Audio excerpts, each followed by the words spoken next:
You're listening to the CyberWire Network, powered by N2K.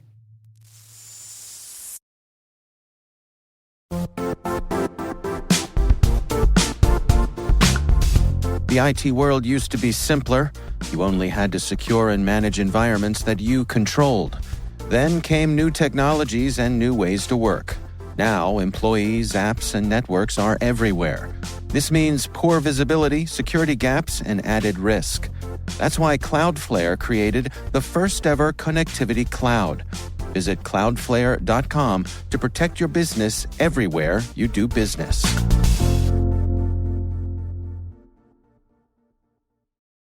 This is part 2 of our 3-part election propaganda series. In the first part last week, we covered how propaganda spreads on social media platforms via a system of systems that is made up of 5 distinct propaganda agents that I call the PINTAD. They are the platform, the algorithm, the influencers, the crowd, and the media, where each element feeds the others in a massive self-sustaining do loop designed to keep the machine humming and the crowd engaged so that the platform owners can bring in massive amounts of revenue.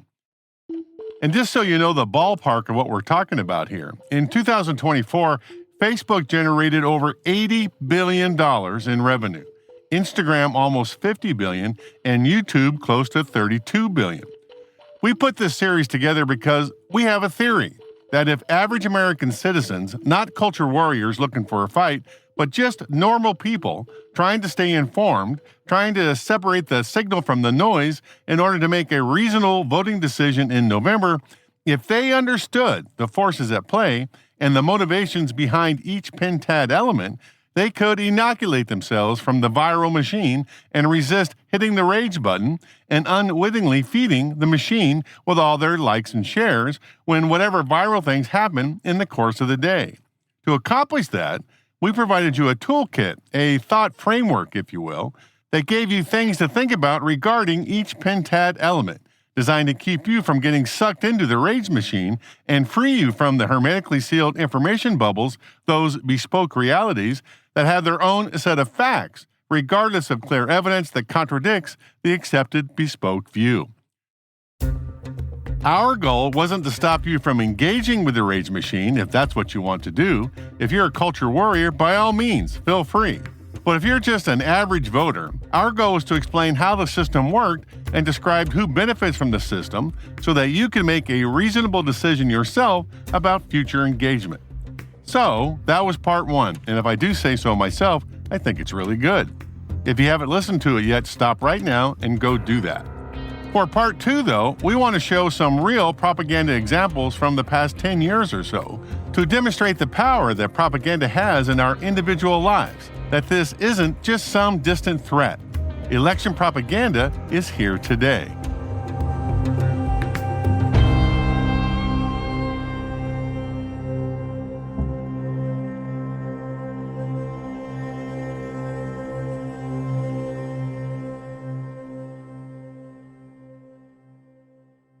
When propaganda experts discuss this topic, they usually roll out the success that both Hitler and Stalin had with it during World War II.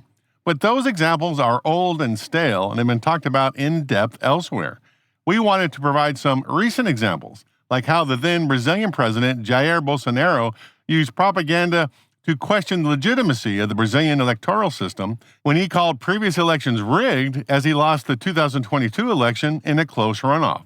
Bolsonaro supporters stormed multiple government buildings in Brasilia, resulting in 40 protesters and 44 military police officers injured in the riot, approximately 1,500 people arrested in connection with the attack, and approximately $3 million of physical damage. Or how the current Venezuela president, Nicolas Maduro, used extensive propaganda to claim the highly disputed election win in July 2024. In part 1 of this series, we used René DiResta's book, Invisible Rulers, The People Who Turn Lies into Reality, to show how the social media propaganda machine works. To discuss how it has been used in the past, we turn to another expert, Nina Jankowicz, author of How to Lose the Information War, Russia, Fake News, and the Future of Conflict. Nina has quite the resume. She studied abroad as a Fulbright Fellow in Ukraine, researching the impact of disinformation and online narratives in Eastern Europe. She was the George F. Kennan Fellow and Disinformation Fellow at the Woodward Wilson International Center for Scholars, a prominent think tank here in the U.S. established by the U.S. Congress in 1968. She holds a master's degree from Georgetown University School of Foreign Service, where she focused on Russian and Eastern European studies, and she speaks Russian, Ukrainian, and Polish. I started out by asking her why she wanted to write this book. Yeah, so when I initially thought about the book, I was living in Ukraine from 2016 to 2017, working as a Fulbright Fellow, advising the Ukrainian government on strategic communications. And obviously, we had just seen this big watershed moment in the election of Trump and the revelations about Russian election interference and I would say information operations more broadly, not just attempts to, access election infrastructure, which did not succeed, but also these broader info ops. And from my seat in Kyiv, it really seemed like the U.S. was Sleeping Beauty waking up from a slumber and having no idea what was going on, where our allies in Central and Eastern Europe had been dealing with this threat, of course, during the Soviet era, but also in the modern era. And so I just really wanted to make sure that if there was anybody listening in the U.S. government, that we would be able to address some of these threats and not repeat some of the same mistakes, and also not start from scratch, not reinvent the wheel. But as I was researching the book, the thing that surprised me that I didn't really expect, it became so clear that the domestic information environment and the vulnerabilities in each country play such a big role in the success of foreign information operations. And that, I think, is really the key to protecting our information environment, which we're still struggling with to this day. I think when most people think about this kind of stuff, they think about nation-state influence operations, and you cover Russia in the book, okay? But there's also all these in-state actors, our own people, at each other's throats that can do this kind of thing too. But your book specifically covers Russia and their activities against 5 Eastern European countries, right? Mm-hmm. They are Estonia, Georgia, Poland, Ukraine, and the Czech Republic. Yeah. Did I get all that right? Yes, you did. Yeah. They're an interesting group, and kind of, in some ways, a little bit dissimilar. You've got some countries that are newer to the transatlantic orbit, some like Poland and the Czech Republic who were in the first accession wave, and then some countries like Georgia and Ukraine, which aren't officially part of NATO or EU structures yet. Mm-hmm. And they've all got kind of different approaches to the problem, but all of them recognized it from an early stage, which I think separates them from countries in Western Europe, and then especially from the United States as well. In the first part of this series, we talked about the generic influencer. They came in 2 varieties. The first kind is relatively benign. Call them the brand influencers, like Taylor Swift that we mentioned in that episode. She's connecting with her fans to enhance her career. The second kind of influencer, though, is more evil. These people try to fan the flames of both sides of the political spectrum for personal gain. Let me say that again. These people are evil.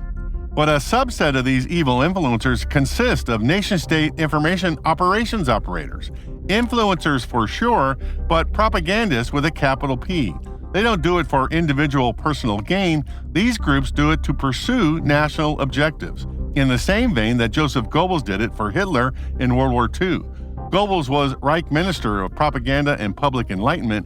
He controlled news media, arts, and information, orchestrated book burnings of un-German literature, and created a cult of personality around Hitler.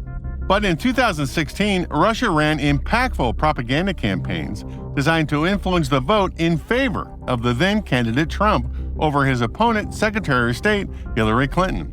Since then, Russia has continued to run election propaganda campaigns in the 2020, 2022, and 2024 U.S. elections. And lately, China, North Korea, and Iran have been active. They're not as mature as Russia in tradecraft, and their purpose does not directly align with Russia's efforts, but they're in the game. Nina's book is about how Russia does it. Here's Nina.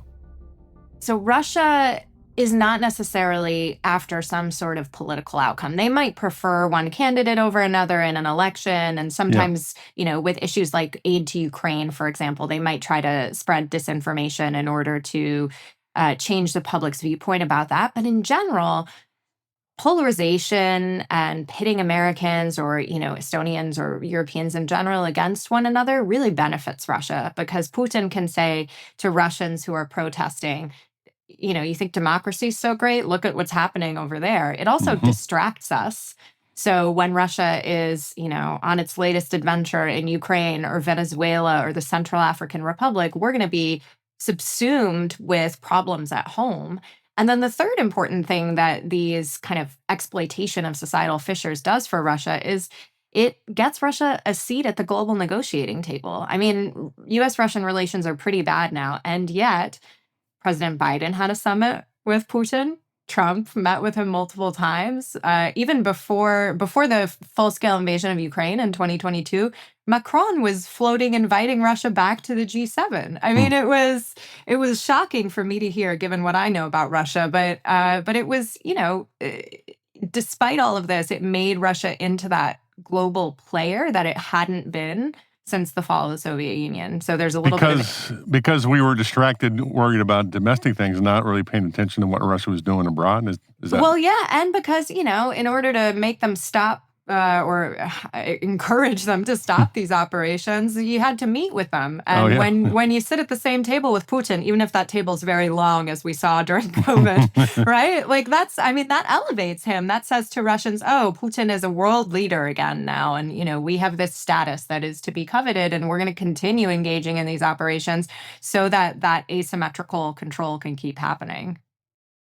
As we learned from various U.S. intelligence agencies, Congress, and social media companies after the 2016 election, one play out of the Russian information operations playbook and used by their internet research agency was to pose as American activists from across the political spectrum, using various social media platforms like Facebook, Twitter, and Instagram. They organized rallies in support of candidate Trump while simultaneously organizing counter-protests from the Secretary Clinton side. When journalists asked the activists from either side if it bothered them that the Russians got them so mad that they came out to protest, some said that the Russian involvement didn't ultimately matter to them.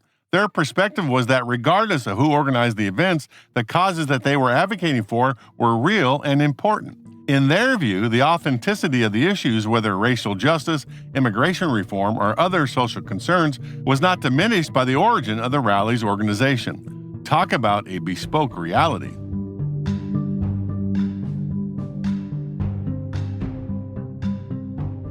The Russians learned that using existing social movements rather than fabricating issues out of thin air were more effective. A notable instance occurred in Houston, Texas, where Russian-linked accounts promoted both a pro-Muslim rally and an anti-Muslim counter-protest. By promoting these opposing events, Russian operatives sought to sow chaos, confusion, and conflict with the American population. And so far in the 2024 U.S. presidential election, the Department of Justice seized over 30 websites linked to a Russian disinformation campaign known as Doppelganger. The campaign used social media platforms to distribute content, sometimes using fake pages resembling prominent news outlets to add credibility to their messaging. Scott Small is the director of cyber threat intelligence at Tidal Cyber, and full disclosure, I'm on the Tidal Cyber's advisory board. But when we began researching this propaganda series here at N2K, we immediately found Scott's 2024 white paper called Election Cyber Interference, Threats and Defenses, a Data-Driven Study. So we invited him on the show. I started by asking him about the thesis of the paper. So what we're trying to accomplish with the white paper is the entire globe is facing a huge threat around election interference. what we're seeing is a very, very large portion of the total global population is going into democratic elections this year. Many of them have occurred now at this point in the conversation. There's a few left, a few big ones left in the year. But we're trying to take a look at what is this threat of what we call interference, these kind of technical efforts to tamper with and interfere with elections, as opposed to the very understandable huge focus around disinformation and influence operations, which many of these operations go kind of hand in hand. So I want to double tap on the difference between what an influence operation and an interference operation is. That's basically the distinction you make in the paper. Can you explain more about the distinction between those two things? Technically, the definition, one is kind of a subset of the other. So you could look at it as influence being any attempts by, usually we're talking about a foreign power, to kind of shift the results of an election, convincing a population that's going through an election that some information may be inaccurate to sway those results. Now, there's this subset of how you can go about performing this influence, which is to do all sorts of range of technical means to interfere with the election. So a lot of what we more commonly see is attempts to steal information that might be then used in an influence operation. So that's technically hacking into an account or a system that has this information, exfiltrating it out, and then using that as part of an influence operation. So most often these things are going hand in hand, as opposed to one being entirely exclusive of the other. So in the paper, you list these big national powers, and that's what we're talking about here from your white paper. This is not, Joe Bob on Facebook trying to influence people. These are nation states trying to interfere and influence elections across the world, not just in the United States. And you list Russia, China, Iran, and North Korea as the four big bads that engage in this activity. But you have a great chart in the white paper that talks in terms of volume. You show Russia and China executing the bulk of these interference attacks, with Iran a distant third and North Korea a very distant fourth. I wonder if you could walk us through the mechanics of a specific interference operation. All right, and what do you think they were trying to accomplish when they did that? So just to unpack on the chart, a good example here is we wanted to just try to lean on as much data as we could with this study, because influence, interference, and elections are all kind of hot button issues. And so just trying to look at actual examples of this stuff happening to try to kind of prioritize which of these threats might be most notable. And the way that we kind of generated those rankings, like that top four list and the ordering of them, was based on especially the number of groups that have conducted these types of operations in the past, which ones are aligned with certain of those countries, and then looking also at which ones have been known to target countries that had elections this year. So just unpacking a little bit of the methodology that we used. Now, with that, I mentioned we wanted to highlight specific adversarial cyber threat actor groups that have carried out these operations. We further broke that down into a few different types of the operations. So social engineering has been, and I would say continues to be, one of the top threats when it comes to election-related interference. Very closely related to that are going to be attacks against kind of what we call like a cyber identity. So your personal accounts, your email accounts that are associated if you're part of a campaign, for example, attacks in those. And then kind of the third most common bucket that we've seen in the past is attacks on election infrastructure. Back in 2020, we saw cyber threat actors associated with the Iranian government compromising election informational websites hosted by state governments. So these are the places that are giving voting information about where to find, polls, where to go vote, and also sites that maintain kind of voter registry databases.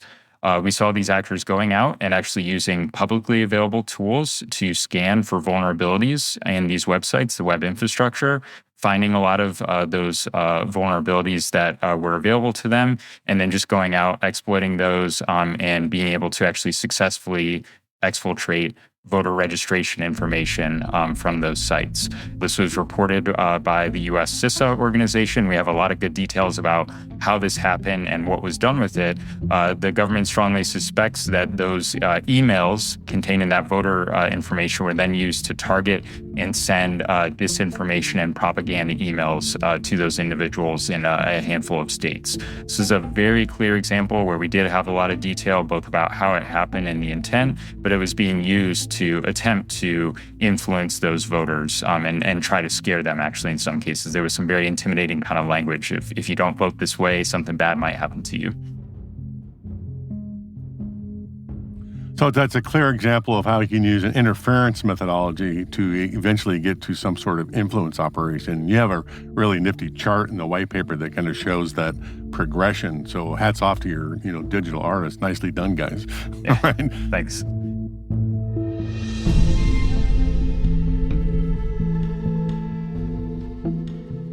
Scott's research describes attempts by nation-states to compromise election infrastructure in order to steal information that could be used in an influence operation at some point down the road. Election infrastructure includes things like the people working for a candidate, the candidate staff, in other words, websites that support the candidates, and government-run official voter registration databases. But I want to be very clear here.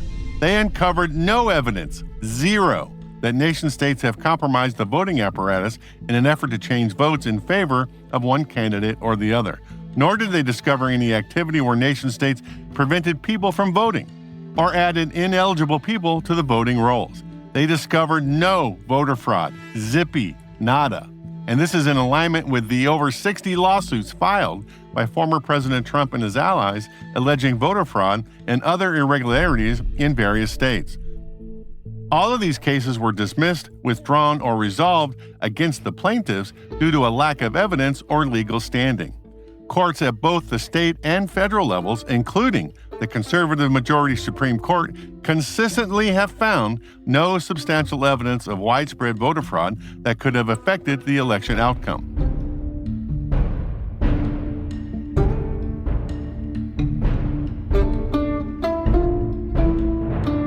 We'll be back with more of our election security Dismiss special after this.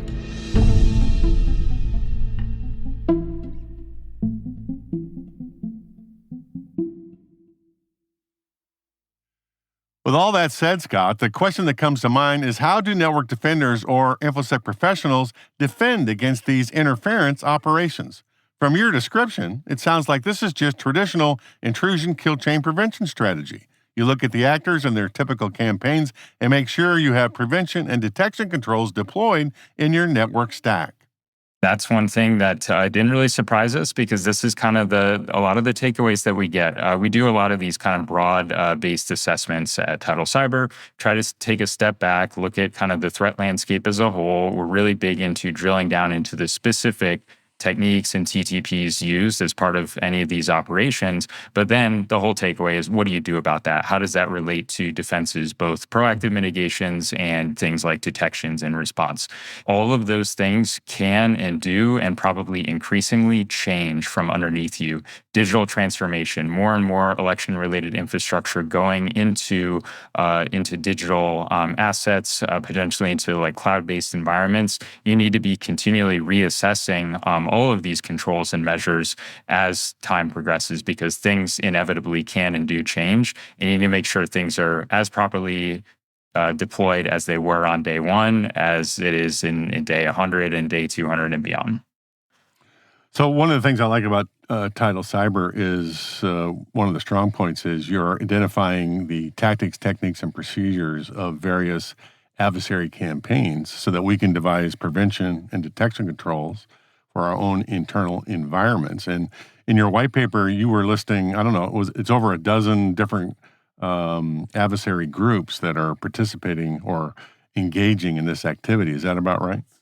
Yeah, that's exactly right. I was actually surprised myself when we sat down and looked at the data, just the number of groups that have been previously identified with this activity, and it actually just continues to grow. One thing that has been reported just in the past few weeks is another extremely clear-cut example of what appears to be an interference attack This has actually been pretty well attributed back to a named adversary group. So this is one not highlighted in our report at the time we published it. It is closely related to one of the other Iran-based actors. So the one I'm talking about and focused on with this election cycle, it's most commonly going by APT-42. This is associated with the Revolutionary Guard organization within Iran. They have been tied to other previous cyber interference attacks, but they have actually been attributed by private sector cybersecurity organizations, and a news report just came out yesterday morning that we're expecting to see charges brought against most likely elements of this group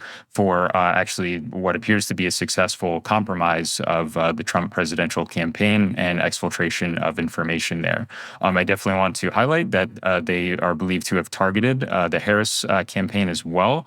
They don't appear to have been successful in exfiltrating data in that case. But I guess just to highlight that even with all this close looking, and we know a lot of the countries who are behind these types of attacks, we continue to see even new groups. APT-42 is not a brand new group, but this is a clear indication of some election targeted activity associated with them. So the good news there is that an adversary group like APT-42, they're using the same tactics and techniques and procedures that they use to do their other work for these interference operations, right? So we already know most of what they do already. I know they invent new things as they go, but we know the bulk of them, right? That's the good news for the network defender. That's exactly right. I think what I would highlight in that case is looking at the types of organizations that would be targeted in an attack like this, and are they necessarily prepared? Do they have the resources to defend against some of these TTPs? I think that's one thing that concerns me. So when we're talking about, campaign staff, for example, I know a lot of organizations, a lot of resources have been put into this, a lot more awareness, but it is worth noting that these are sophisticated adversaries, and they are very intent on carrying out these attacks. We look at state and local electorate bodies, and the resources that they may or may not have available to defend against some of these. That is kind of an ongoing concern. So to defeat interference operations, we're mostly talking about InfoSec programs dealing with election infrastructure and campaigns, and I guess that's about it, right? Is there any other cybersecurity professionals that need to worry specifically about these kinds of interference operations?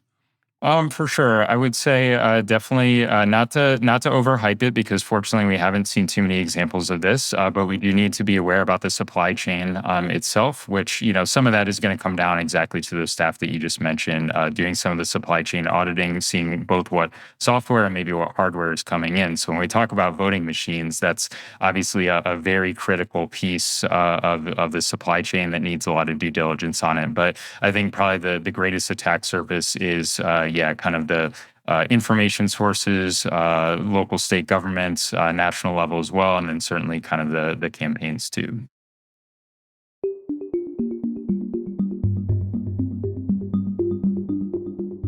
Scott's report and Nina's book turns a spotlight on some of the more recent nation-state influence operations. If you're looking for more detail, I highly recommend them both. But I want to turn our attention to domestic influence operations now, the kinds of polarizing information campaigns that use the social media pentad to great effect, orchestrated by world-class culture warrior influencers. See part 1 of the series to understand that group. In that series, we use the book Invisible Rulers, The People Who Turn Lies into Reality, written by Renee DiRusta, to understand how the pentad works. As I said in the episode, I only covered the basics. If you want more details, I highly recommend her book. But in a cruel twist of fate, Renee's become a victim of the viral machine. The crowd turned into a mob. Until recently, she's been working at Stanford's Internet Observatory, SIO for short, as the technical research manager. The SIO is a cross-disciplinary program of research, teaching, and policy engagement for the study of adversarial abuse in current information technologies. Think the many ways that people attempt to manipulate, harass, or target others online. Using Stanford students as the workforce, Renee and the SIO team published reports on viral narratives across various social media platforms, notified platform administrators when viral stories seemed to violate the platform's content moderation policy, and notified government leaders when viral narratives published conspiracy theories that negatively impacted the national effort to combat the coronavirus. In response, the angry mob accused the SIO of censorship and violating the U.S. First Amendment, which in hindsight is ridiculous, since the SIO reported on viral events that had already happened. They didn't censor anything, nor did they have the power to do so. The group published research on publicly available information and pointed out when content violated the social media platform's own policies. Here's Renee being interviewed at the Commonwealth Club World Affairs Conference in June 2024. We kept track of whether or not they actioned it, and 65% of the time, they did not. And about 20% of the time, it got a label, and I think 10% of the time it came down, maybe 13% of the time it came down. And so what was very interesting to us about that was that even things that seemed to clearly violate their policies actually stayed up. And recall from part 1 of the series, platforms deleting content or labeling content is not a violation of your First Amendment rights. It's the platform owners acting on their own content moderation policies. Enter Congressman Jim Jordan, an Ohio Republican and chairman of the House Judiciary Committee. As part of the Select Subcommittee on the Weaponization of the Federal Government, Jordan led efforts to investigate how the executive branch may have coerced or colluded with companies and other intermediaries to censor lawful speech. Here's Renee again at the Commonwealth Club World Affairs Conference being interviewed by Quentin Hardy. Let's talk about Matt Taibbi, Michael Schellenberger, Congressman Jim Jordan, and Congressman Dan Bishop. So in December of 2022, this project called the Twitter Files begins to happen. These writers are given access to these internal Twitter emails. They write these stories, and these stories go viral. And this becomes a launching pad. Taibbi gets, I think, 1 million followers, 1 million new Twitter followers in like 2 days after he puts out the first Twitter Files. And one of the others, Michael Schellenberger, launches his newsletter. I think Barry Weiss rebrands her newsletter. The rest of them, though, begin to write these stories. And what winds up happening is Jim Jordan, November of 2022, January of 2023, he gets gavel power. He launches this committee on the weaponization of government. And so what you see him do is he invites in the Twitter Files researchers, writers, whatever, to come in and to tell his committee about how conservatives have been viciously censored by Twitter. They're just pointing to yet another right-wing blog that said it.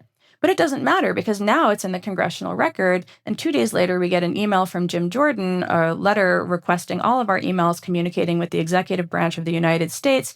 So in a novel way, we wound up getting sued by Stephen Miller, by America First Legal, which sues us on behalf of the Gateway Pundit, the sort of right-wing, kind of blog that actually has now declared bankruptcy. Recently departed declared bankruptcy because it wrote a bunch of wrote about a bunch of lies about 2 election workers, Ruby Moss and Shay Freeman, claiming that they had done, I'm trying to remember the specifics, either brought in ballots or gotten rid of ballots, but they alleged that they somehow interfered with the vote count. Donald Trump tweeted this. Rudy Giuliani went after them also, and they had to flee their homes because of death threats and things like this.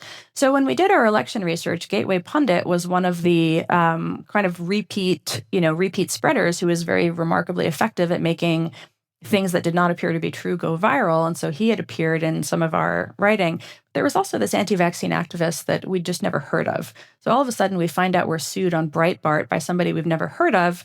And Stephen Miller's firm is conducting this lawsuit. And I can't talk about the pending litigation, but what winds up happening is that Jim Jordan takes the material that we've turned over under subpoena and gives some of it to Stephen Miller. He just goes and he gives it to him. And that is a remarkably unprecedented state of affairs. Like, that is an astonishing breach of norms and procedure and everything else. Yes, and it becomes this self-sustaining loop of outrage. And as I was saying, the new system plays jujitsu with the old system, which I think that's a defensible example of that happening. And it also takes us to Stanford, because Stanford has now not renewed your contract. Kind of like getting fired. I don't know. Quiet fired. Yeah, and they're disbanding the Internet Observatory. It's all gone now. They don't know if they're disbanding the Internet Observatory. That's one of the interesting things about this. First they did, and then they didn't. To put it as bluntly as I can, has a major American institution with an endowment of $36.4 billion been cowed by this? In your personal view? Yes. Yeah. And how do you feel about that? Disappointed. Well, fair enough. And that's actually led me to another question. How are the conspiracy theorists treating your removal from Stanford? Jim Jordan's tweet was like, we exercised robust oversight over Stanford, either the Internet Observatory or the university. And I thought, like, that should be absolutely horrifying to anybody who actually cares about the First Amendment, ironically. That is an American congressman, the House GOP, more than one, saying we effectively got an academic research center that did First Amendment protected research shut down. Victory for free speech. That's Orwellian. For you youngsters out there who didn't have to slog through George Orwell's book 1984 in high school English class, let me give you the Reader's Digest version. It is a dystopian novel set in a totalitarian society ruled by the omnipresent figure of Big Brother and the Party. The Party maintains power through rewriting of history, constant surveillance, and manipulation of language called newspeak in the book. It embraces the concepts of doublethink, the ability to simultaneously hold two opposing ideas in one's mind and believe in them both, and black-white, to know that black is white and to forget that one has ever believed the contrary. All orchestrated by the government's Ministry of Truth. When Renee says that Congressman Jordan was Orwellian, she means that when his actions effectively shut down the free speech of the Stanford Internet Observatory and then claimed it was a victory for free speech, that's Orwellian newspeak. That's Orwellian black-white. That's Orwellian doublethink. So Renee DiRista and her team at the SIO, some of the nation's leading experts on how propaganda spreads on social media platforms and who had no power to restrict free speech whatsoever, have been shut down by an angry mob of social media influencers who broke out of their bespoke realities on their social media platforms to infect at least a couple of congressmen, and because of that are now dealing with multiple lawsuits and caused the business leaders at Stanford University with an endowment of over $36 billion to shut down their research project because it wasn't worth the hassle. That is the power that social media propaganda has today. An angry digital mob has made it impossible to even study the situation. And this is not an isolated incident. Nina Jankowicz experienced the same digital mob hatred when she was hired by the U.S. Department of Homeland Security, DHS, in 2022 to help with the government's internal policies on propaganda. The short version is DHS offered me a political appointment to go work at an entity that they called the Disinformation Governance Board, which is admittedly not a good name. That is right out of Orwell. Yeah, I mean, I don't know why they didn't think that one through. I guess they were thinking this is for an internal audience, and we're governing how we deal with disinformation, which is what we were doing. We were setting the guardrails for how the agencies within DHS would approach disinformation within their portfolios, making sure that privacy, civil rights, civil liberties were protected while we do that. Again, things that conservatives and liberals can agree on, but I digress. When this effort was announced about 8 weeks into my tenure at DHS, it was done in a very opaque way that I think raised more questions than answers. Hey, can I pause a second here? Because I wanted to say they hired you, probably the most qualified person on the planet to address these kinds of issues with all the background that you have. Started the program in April of 2022. And then disbanded it a month later, right? So that is just ridiculous to me. But go ahead. Yeah, so timeline's a little off. I started in March. They took 8 weeks to announce it. They did that at the end of April. And then within 3 weeks, I made the decision to resign because what had happened was the way they described it led to this huge vacuum of information that they didn't respond to. And people claimed within hours of the announcement going up that this was going to be a ministry of truth and I was going to be Joe Biden's chief censor, which is hilarious to me. I've never met Joe Biden, just for the record. I don't think I've said that out loud. I've never met him. He probably doesn't know who I am. If he has a vague idea, it's probably a negative association now. But I was a GS-15 federal employee, political appointee who my job was to herd cats, and they were saying that I was going to have the power to decide what was true or false on the internet. Tucker Carlson said that I was going to have the power to send men with guns to the homes of Americans with whom I disagreed. Oh, my. And yeah, he also called me a highly self-confident young woman, which I think he meant as an insult. And Biden's new thought cop in chief has been revealed. She's a 33-year-old, highly self-confident young woman called Nina Jankowicz. Her job is to restrict any speech that challenges Joe Biden or the Democratic Party. Now, you'd think that would be illegal in this country as a federal employee because we do have a First Amendment. But Nina Jankowicz doesn't believe in the First Amendment. If you read Jankowicz's book, which we did, you will realize very quickly she was hired to police domestic social media use, period. She's an illiterate fascist. Wow.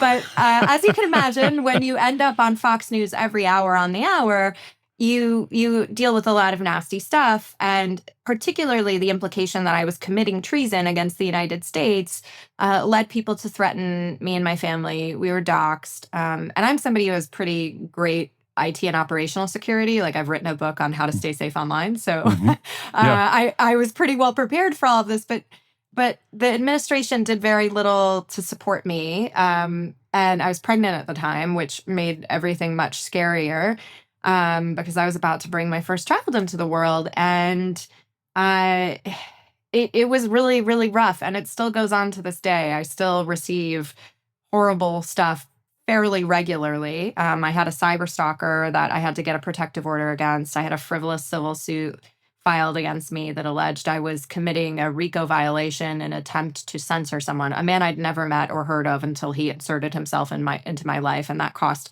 tens of thousands of dollars to get dismissed. I was initially named in that Missouri v. Biden lawsuit, but the government got me removed. And, to this day, there's a large contingent of people in America who believe that I did commit treason, that I, was trying to censor them.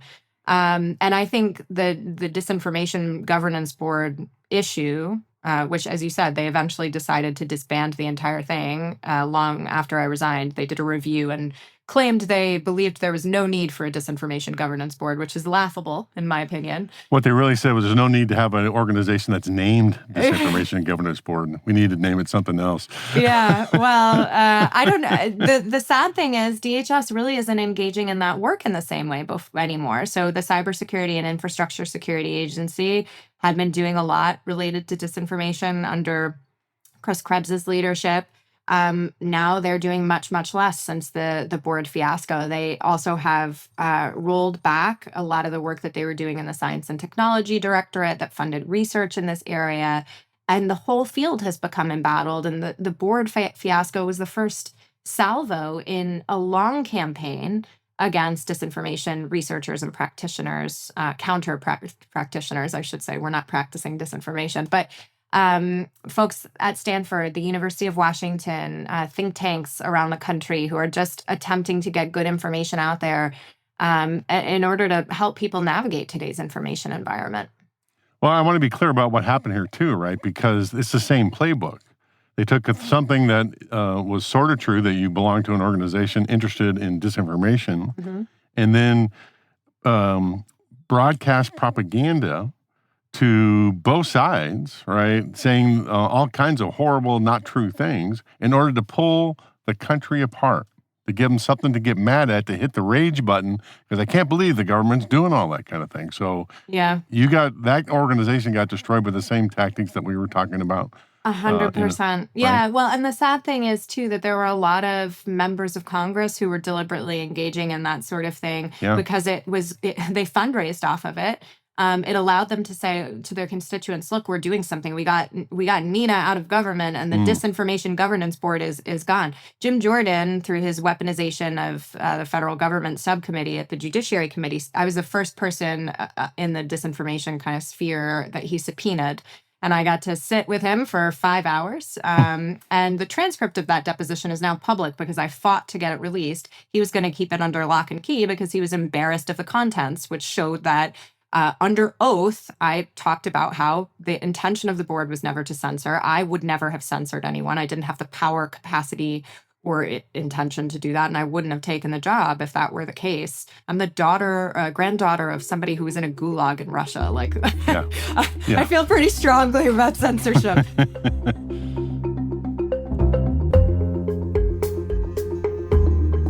Talk about Orwellian doublethink and black-white. Wow. In both Nina's case and Renee's case, culture warrior influencers prevented even the study of propaganda, let alone what we as a nation should actually do about it. And if you throw in nation-state propaganda activity, information operations from the likes of Russia, China, Iran, and North Korea, clearly the citizens of the U.S. have a clear and present danger to their chosen system of government. But like I said at the beginning of the series, for this presidential election, even if the two sides of the political spectrum, the Republicans and the Democrats, could put a miracle together and come up with several courses of action that might mitigate the risk, those actions would never be in place in time for this election.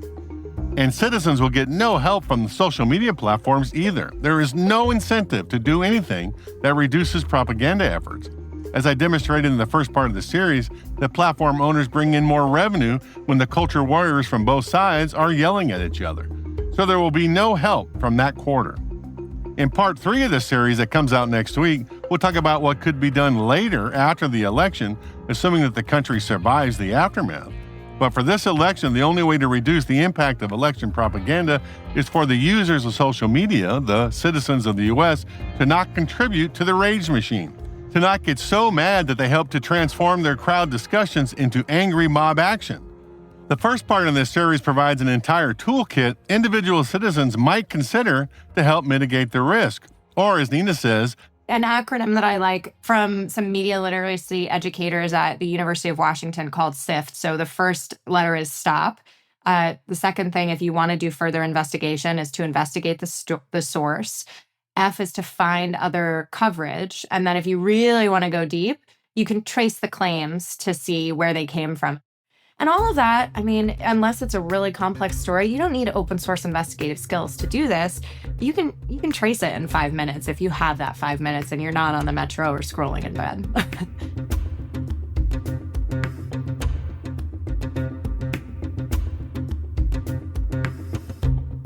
And that's a wrap for part 2 of this election propaganda series. This special bonus CSO Perspectives episode on election propaganda is brought to you by N2K CyberWire, where you can find us at thecyberwire.com. In the show notes page, I've added some reference links to help you do more of a deep dive if that strikes your fancy. And believe me, the well is deep here. We've just scratched the surface with this show. And don't forget to check out our book, Cybersecurity First Principles, a reboot of strategy and tactics that we published in 2023.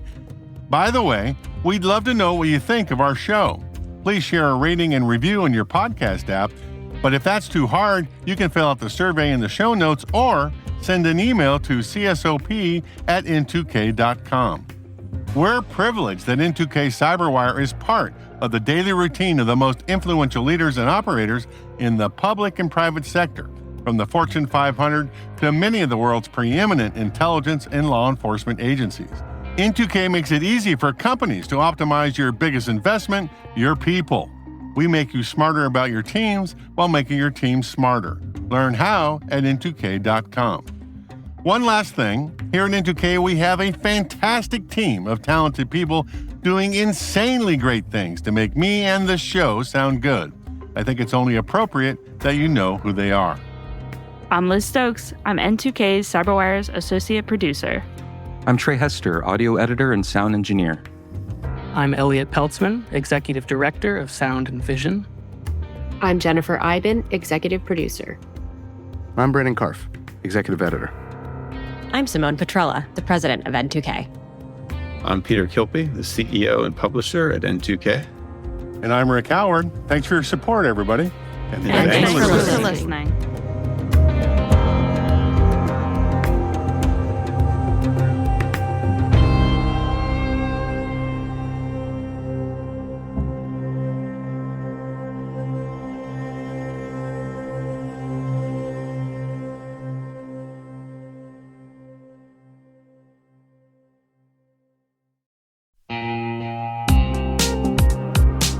Now a word from our sponsor, the Johns Hopkins University Information Security Institute, currently seeking qualified applicants for its innovative Master of Science in Security Informatics degree program. Study alongside world-class interdisciplinary experts and gain unparalleled educational, research, and professional experience in information security and assurance. Interested U.S. citizens should consider the National Science Foundation's CyberCore Scholarship for Service program, which covers tuition, required fees, university-sponsored health insurance, and a $6,000 annual professional development allowance, as well as providing a $37,000 additional annual stipend. Apply for the scholarship and the spring semester by November 15th. Learn more at cs.jhu.edu/MSSI.